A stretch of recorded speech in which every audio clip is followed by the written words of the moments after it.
Photoscopie.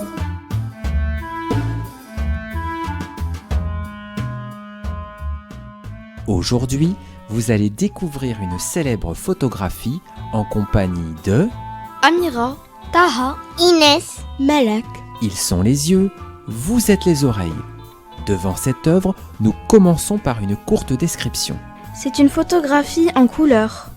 nous voyons 4 enfants d'environ 6 ans. Je distingue une fille et 3 garçons. Ils ont tous la peau mate et leurs cheveux sont bruns et courts.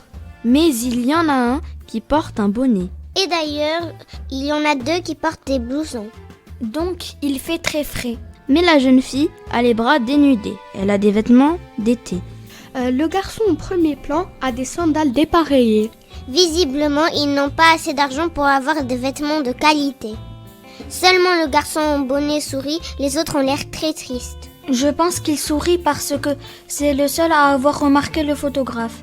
Leur visage est assez sale, ils n'ont pas fait leur toilette. Leur saleté est expliquée par l'endroit où ils se trouvent. Oui, car nous sommes dans un chantier. Ce chantier est recouvert de cailloux. Je vois que 2 d'entre eux ont des pioches pour ramasser les cailloux. Et les 2 autres ont des paniers pour ramasser les cailloux. Ce sont des paniers en osier. Nous savons que c'est dans une ville car à l'arrière-plan nous voyons d'autres personnages et des bâtiments. Le photographe est très connu pour ses reportages aux Philippines et au Libéria, avec lesquels il a remporté 2 prix Pulitzer. Mais cette année-là, il se trouve en Inde, à New Delhi précisément, devant le stade Jawaharlal, où se tiendront quelques mois plus tard les Jeux du Commonwealth. Aujourd'hui, l'Inde est un pays très peuplé. Il y a plus d'1 milliard d'habitants. Et bientôt, l'Inde va dépasser la Chine en nombre d'habitants. New Delhi, c'est la capitale de l'Inde. En Inde, on parle l'anglais et le hindi.